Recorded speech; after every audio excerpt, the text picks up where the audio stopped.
नमस्कार दोस्तों। सोनपुर गांव में रवि नाम का लड़का था। उस समय रवि की उम्र कोई 21-22 साल थी और आप लोगों को तो पता ही है कि गांवों में इस उम्र में लोग बच्चों के बाप बन जाते हैं, मतलब शादी बंधन में तो बंध ही जाते हैं। हाँ, तो रवि की भी शादी हुए लगभग 3-4 साल हो गए थे और 1.5-2 साल पहले ही उसका गौना हुआ था। उस समय रवि घर पर ही रहता था और अपनी बीए की पढ़ाई पूरी कर रहा था। यह घटना जब घटी उस समय रवि एक 25-30 दिन की सुंदर बच्ची का पिता बन चुका था। रवि की बीबी बहुत ही निडर महिला थी। यह गुण बताना इसलिए आवश्यक था कि इस कहानी की शुरुआत में इसकी निडरता अहम भूमिका निभाती है। एक दिन की बात है कि रवि की बीबी ने अपनी निडरता का परिचय दिया और अपनी नन्ही बच्ची उम्र लगभग 1 माह से कम ही और रवि को बिस्तर पर सोता हुआ छोड़ 4 बजे सुबह उठ गई। गांवों में आजकल तो लोग पाखाना घर बनवाने लगे हैं, पर 12-14 साल पहले तक अधिकतर घरों की महिलाओं को नित्य क्रिया दिशा मैदान हेतु घर से बाहर ही जाना पड़ता था और घर की सब महिलाएं नहीं तो कम से कम 2 एक साथ घर से बाहर निकलती थीं। ये महिलाएं सभी लोगों के जगने से पूर्व ही ब्रह्म मुहूर्त में जगकर खेतों की ओर चली जाती थीं। ऐसा नहीं था कि रवि की बीबी पहली बार 4 बजे जगी थी। दोस्तों, वह प्रतिदिन 4 बजे ही जगती थी, पर निडरता का परिचय इसलिए कह रहा हूँ कि और दिनों की तरह उसने घर के किसी महिला सदस्य को जगाया नहीं और अकेले ही दिशा मैदान हेतु घर से बाहर निकल पड़ी। सोनपुर गांव में लड़कोरी महिला जच्चा जिसका बच्चा अभी 6 महीना तक का न हुआ हो उसको अलवाती बोलते हैं और ऐसा कहा जाता है कि ऐसी महिला पर भूत की छाया जल्दी पड़ जाती है या भूत ऐसी महिला को जल्दी चपेट में ले लेते हैं। डंडा इसलिए ये अलवाती महिलाएं जिस घर में रहती हैं वहां आग जलाकर रखते हैं। खैर, रवि की बीबी ने अपनी निडरता दिखाई और वह निडरता उस पर भारी पड़ी। अकेले घर से काफी दूर खेतों की ओर निकल पड़ी। हुआ यह कि उसी समय पंडित जी के बरगद के पेड़ पर था रहने वाली चुड़ैल उधर घूम रही थी और न चाहते हुए भी उसने रवि की बीबी पर अपना डेरा डाल दिया। फर्क सिर्फ इतना था कि वह पहले दूर दूर से ही रवि की बीबी का पीछा करता रहा, पर अंततः उसने अपने आप को रोक नहीं पाया और ज्यों ही रवि की बीबी घर पहुंची उस पर सवार हो गई। रवि भी लगभग 5:30 बजे जगा और भैंस को चारा देने के लिए घर से बाहर चला गया।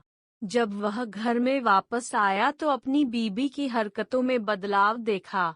उसने देखा कि उसकी बच्ची रो रही है, पर उसकी बीबी आराम से पलंग पर बैठकर पैर पसारे हुए कुछ गुनगुना रही है। रवि एक बार अपनी रोती हुई बच्ची को देखा और दूसरी ओर पलंग पर बेखौफ बैठी हुई अपनी बीबी को। उसको गुस्सा आया और उसने बच्ची को अपनी गोद में उठा लिया और अपनी बीबी पर गरजा, बच्ची रो रही है और तुम्हारे कान पर जूं तक नहीं रेंग रही है। रवि की बीबी ने तो रवि के इस गुस्से को नजरअंदाज कर दिया और अपने में ही मस्त बनी रही। रवि का गुस्सा और बढ़े इससे पहले ही रवि की भाभी वहां आ गई और रवि की गोदी में से बच्ची को लेते हुए उसे बाहर जाने के लिए कह रही। यह क्या, रवि का गुस्सा तो अब और भी बढ़ गया। उसे समझ में नहीं आ रहा था कि आज क्या हो रहा है। जो औरत उसकी बीबी अपने से बड़ों के उस घर में आते ही पलंग पर से खड़ी हो जाती थी, वही बीबी आज उसके भाभी के आने के बाद भी पलंग पर आराम से बैठे मुस्कुरा रही है।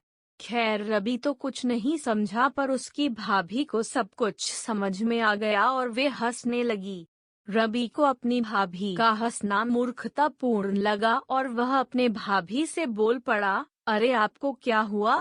ये उल्टी पुल्टी हरकतें कर रही है और आप हैं कि हंसे जा रही हैं।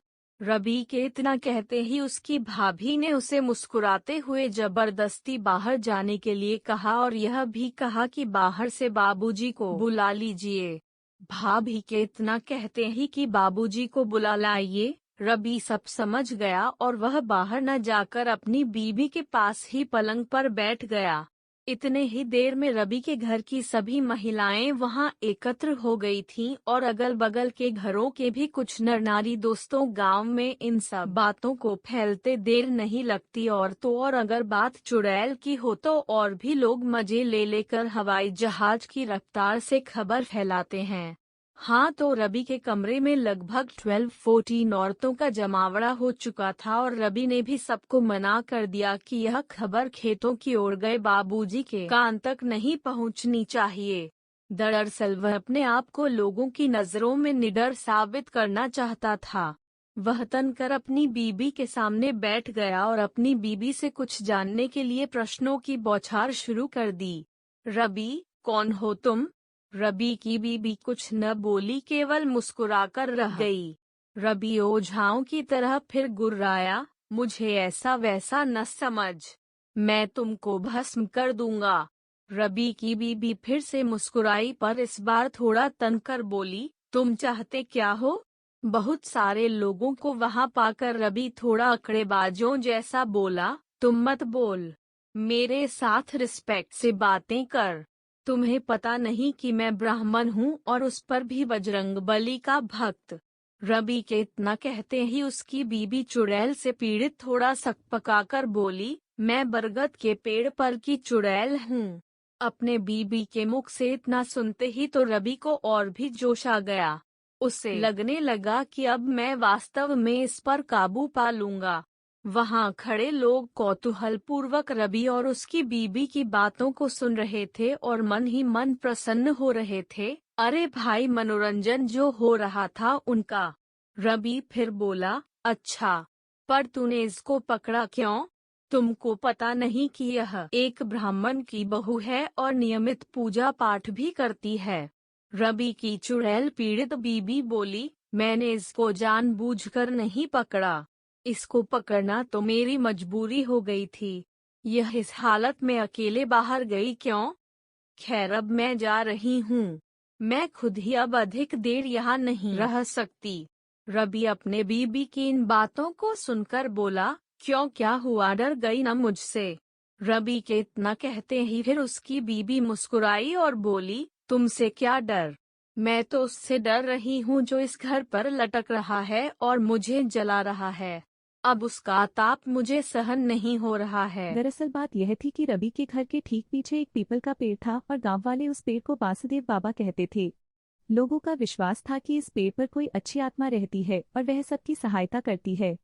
कभी तो लोग उस पीपल के नीचे जल भी चढ़ाते थे और इस पीपल की एक डाली रवि के घर के उसी कमरे पर लटकती रहती थी जिसमें रवि की बीबी रहती थी। अपनी बीबी की बात सुनकर रवि हंसा और बोला, जा मत, यहीं रह जा। जैसे हमारी एक बीबी है वैसे ही तुम एक और। रवि के इतना कहते ही वह चुड़ैल हंसी और बोली, यह संभव नहीं है, पर तुम मुझसे शादी क्यों करना चाहते हो? रवि बोला, अरे भाई, गरीब ब्राह्मण हूँ, कुछ कमाता धमाता तो हूँ नहीं, तू रहेगी जो थोड़ा धन दौलत लाती रहेगी। रवि के इतना कहते ही वह चुड़ैल बोली, तुम बहुत चालू है, और यह भी सही है कि हमारे पास बहुत सारा धन है, पर उस पर हमारे। रवि अब थोड़ा शांत और शालीन स्वभाव में बोला, अच्छा ठीक है, तुम जरा कृपा करके एक बात बताओ, ये चुड़ैल क्या होते हैं? क्या तुमने कभी भगवान को देखा है? आखिर तुम कौन हो? क्या पहले तुम भी इंसान ही थी? चुड़ैल भी थोड़ा शांत थी और शांत थे वहां उपस्थित सभी लोग, क्योंकि सब लोग इन प्रश्नों का उत्तर जानना चाहते। चुड़ैल ने एक गहरी सांस भरा और कहना आरंभ किया, भगवान क्या है मुझे नहीं मालूम, पर कुछ हमारी जैसी आत्माएं भी होती हैं जिनसे हम लोग बहुत डरते हैं और उनसे दूर रहना ही पसंद करते हैं। हम लोग उनसे क्यों डरती हैं और उनसे दूर रहना ही पसंद करते हैं? हम लोग उनसे क्यों डरती हैं यह भी मुझे पता नहीं। वैसे हम लोग पूजा पाठ करने वाले लोगों के पास भी भटकना पसंद नहीं करते और मंत्रों से भी डरते हैं। रवि फिर पूछा, खैर ये बताओ कि तुम इसके पहले क्या थी? तुम्हारा घर कहाँ था? तुम भूत कैसे बन गई? चुड़ैल ने रवि की बातों को अनसुना करते हुए कहा, नहीं नहीं, अब मैं जा रही हूँ, अब और मैं यहाँ नहीं रुक सकती, वे आ रहे हैं। चुड़ैल के इतना कहते ही कोई तो कमरे में प्रवेश किया और रवि को डांटा, रवि, यह सब क्या हो रहा है? क्या मजाक बनाकर धीरे धीरे मेरी बेटी कहते हुए रवि की भाभी की गोद में से बच्ची को लेकर दूध पिलाने लगी। रवि ने एक दृष्टि अपने बाबूजी की ओर डाला और मन ही मन बुदबुदाया, आपको अभी आना था। सब खेल बिगाड़ दिए, आधे घंटे बाद आते तो क्या बिगड़ जाता।